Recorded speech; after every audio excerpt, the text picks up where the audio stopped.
Hello everyone, this is Joshua Jones from Fun and Affordable Magic the Gathering, bringing you Limited EDH Series 1, Episode 5. And of course, this series is our Guild Restricted Deck Techs, and this episode will be on the Orzhov Guild. So, for this I have chosen Ghost Council of Orzhova.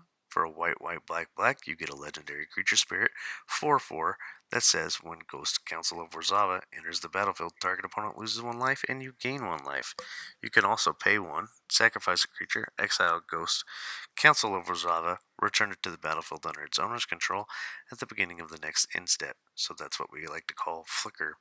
As a reminder, all the cards in this deck must contain both guild colors unless the card contains the guild's name, watermark, or mechanic. So let's jump into what the mechanics are. The first mechanic is Haunt. Now, in the primary deck list that I'm providing here, we don't actually play any Haunt creatures, but I wanted to provide the mechanic for your awareness. The Orzhov game mechanic Haunt, it means that when a card comes into play, it's going to do something, and then when it's put into the graveyard, it actually gets exiled, and it kind of like haunts over another creature on the battlefield. Then when that creature gets put into a graveyard, the ability that ETB'd with the original creature happens again. So in this case, again, this card's not in the deck, but it would come into play and you would choose +1/+1 for each of your creatures until end of turn, or -1/-1 to each creature you don't control until end of turn. So that's going to happen the first time when the creature comes in, and then when it dies, instead of going to the graveyard, it goes to exile, kind of like floating over, haunting a creature of your choice. And then when that creature dies, that ability happens again. So the next mechanic, and the one that we will focus on for this deck, is extort.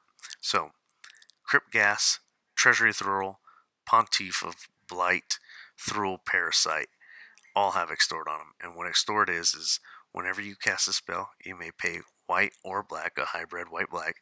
If you do, each opponent loses 1 life and you gain that much life. So let's say you're playing in a 4-player game, because that's a typical commander type of style play group, is 4 people. And you have all 4 of these creatures right here on the battlefield, and then you play any spell at all. So not a land, but a sorcery, an instant, an artifact, enchantment, creature, whatever it is. And these 4 triggers for extort will go on to the stack. And for each one, you could pay a white or a black. And if you do, each opponent's going to lose that much life, and you're going to gain life equal to the life lost this way. So, say Treasury Thralls on the stack, you pay 1. Those 3 lose 3, you gain 3. Pontiff's Blight thing, you don't want to pay 1, don't pay 1, nothing happens. Thrall, you decide, oh, I'm going to pay 1 for this. You pay 1, those 3 lose 1, you gain 3. I think you get the point here. So, Crypt Gas is whenever you tap a swamp for mana, add black mana to your mana pool. Thrall Parasite says tap, pay 2 life, and remove a counter from target non-land permanent. Pontiff of Blight says that other creatures you control have extort. Treasury Thrall lets you, when it attacks, return an artifact, creature, or enchantment card from your graveyard to your hand. Then we have 4 creatures here that are all pretty vanilla that have extort on them. Then we have our Planeswalkers in the deck, so we're running Sorum Solemn Visitor, Sorin Lord of Innistrad, Kaya Ghost Assassin, Sorin Grim Nemesis. So, all 3 Sorns that are all just provide incremental advantage. Planeswalkers are pretty powerful. But also, the Ghost Assassin here lets you exile the Ghost Assassin and then up to 1 target creature and then return them to the owner's control at the beginning of the next end step, and you have to lose 2 life. So basically for 0 mana, you can get rid of the Ghost Assassin and 1 other target creature for 1 turn cycle at the cost of 2 life. But also, you can -1 Ghost Assassin to have each opponent lose 2 life and you gain 2 life.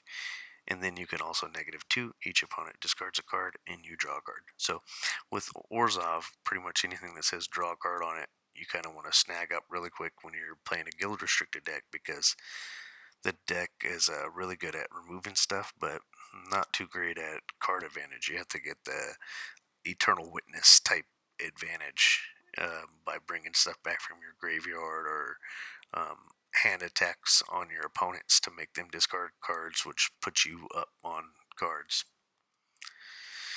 Then, of course, because this guild series, we're running only 3 rocks, the 3 that we're allowed to run with Key Rune, Signet, and Cluestone. Here we have our enchantments. So Gift of Orzhova, Edge of the Divinity, Debtor's Kneel, and Blind Obedience. So if you're wondering why Blind Obedience wasn't on the extort tab, that's why I included it here on this enchantments tab. So Debtor's Knell is a really powerful card. At the beginning of your upkeep, put target creature card in a graveyard into play under your control. Great ability there. And then we have here Edge of Divinity and Gift of Orzhova, which of course just give you a little boost to whatever creature you enchant them on. Moving on, we have Pillar of the Sleepless and 1000 Lashes. These cards are exactly the same, except one costs 4 mana and one costs 3 mana. Basically just a pacifism effect.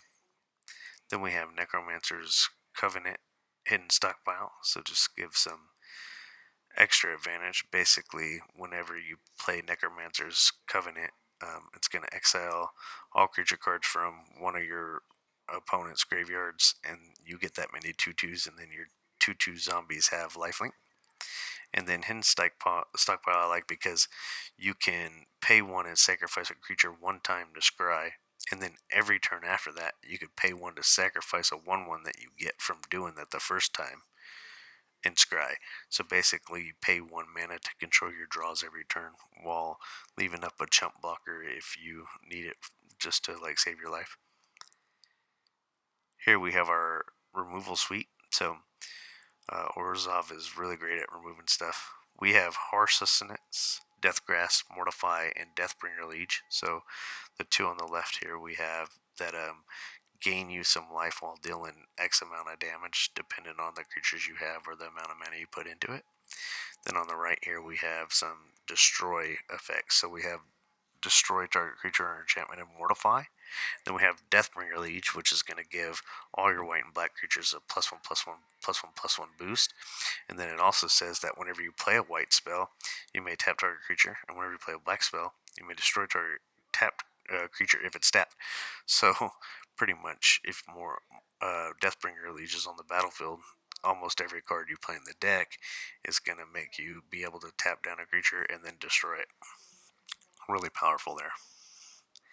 Here we have High Priest of Penance, Vindicate, Ashen Rider, Angel of Despair. So these are all 4 ways to get rid of permanents. So instead of just being able to destroy target creature usually or deal some amount of damage, this straight destroys target permanents. And then in the case of Harsh Priest of Penance, that has to be a non-land. And then in the case of Ashen Rider, it actually just exiles the permanent. And then we have some exile effects. So we have Merciless Eviction that exiles 1 of either artifact, creature, enchantment, or planeswalker. So all of those cards. And then 3 targeted exile non-land permanent cards. Or in the case of Unmake, just a creature. And then we have our other commanders. So there's 10 total options for commanders in this deck. The primary commander. Then we have Karloff, Tessa, and Obsidian. All of these make really good options for this deck because it's a Orzhov deck, so that synergy works really well no matter who you're running as a commander. Then some more options. We have Vona, Cabal, Aetherios, Ailey, and then Temna. So I'm not running Ravos in this deck because the ability doesn't really synergize that well with the deck overall, and I didn't feel that I was ever going to run it with the Weaver as a partner, so I just didn't include it, but feel free to include it if you want to try it out.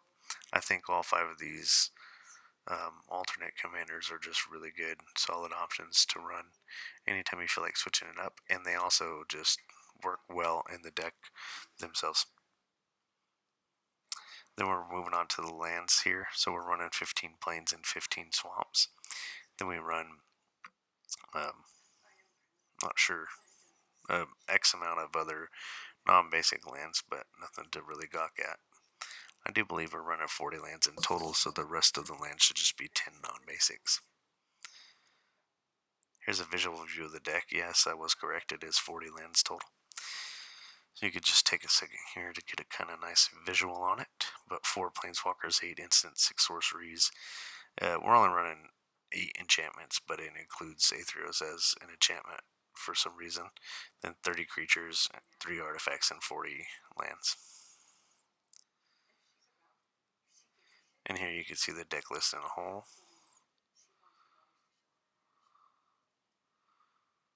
And you see our mana curve here on the right. So a lot going on at the 3-drop spot.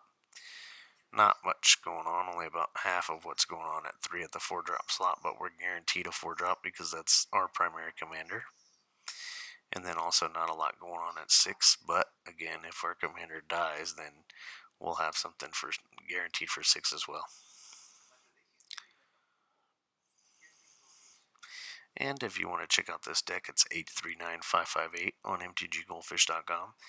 This deck costs $100, so for me personally, running this channel, being fun and affordable, I know affordable is subjective, but affordable to me is if you can get a 100-card deck for a commander for $100, that's a solid price if you're going to get a year's worth of use out of that deck or so before you're going to want to move on or something like that. So it was a little bit high on the end this time, so instead of ending the video here, I actually have some help for people that might want to run Orzhov but they don't have $100 that they can invest. So if that's the case for you, I suggest taking out these 10 cards here: Divinity of Pride, Aetherios, God of Passage, Cryptghast, Deathbringer Liege, Debtor's Nail, Vindicate, Gaia Ghost Council, Sorin Grim Nemesis, Sorin Solemn Visitor, and Sorin Lord of Innistrad. If you take out these 10 cards, you're going to cut down the cost of this deck tremendously, and you can add in these cards to substitute. So we have Knight of Obligation, Bellfire Spirit, Viscopa Confessor, Basilica Guards, Absolver Thrall. These cards bring in the haunt and more of the extort mechanic, and they all do things when they come in. So the Absolver Thrall has a haunt for destroy target enchantment, so again that's going to happen when it comes in and when it leaves. And then you get an extort creature that when it enters the battlefield, pay any amount of life, and target opponent reveals that many cards from his or her hand. You choose one of them and exile it. And then you have Belfry Spirit that lets you get a 1/1 flyer along with 2 1/1 black bat creatures with flying, and then it haunts, and when that creature leaves you get 2 more bats, and then just 2 more creatures here. And then we have Syndicate Enforcer, Thrall, Blind Hunter, Orzhov Uthanist, that's a weird word, Seize the Soul. So destroy a creature, you get a creature destroyed, you get 2 life, your opponents lose 2 life, you get to return a creature card from your graveyard to your hand, and then just a basic 3/2 for 4 mana with extort. And if you take out those 10 and you bring in these 10, then you could find that deck list at 858-568, and it's only going to cost you $35 on tcgplayer.com. So I'm going to leave a link to the deck text list on MTG Goldfish in the description, and they'll be clearly identified as the $100 version or the $35 version for whichever you would like to take a closer look at. Hey, thanks so much for watching the video. I hope you enjoyed the Orzhov Syndicate, and I'll see you next Saturday with our start of the ally pairs. This concludes the enemy pair set first 5 episodes here. So thanks for watching. Please hit like and subscribe if you want to catch up on some more of these videos. See you next time.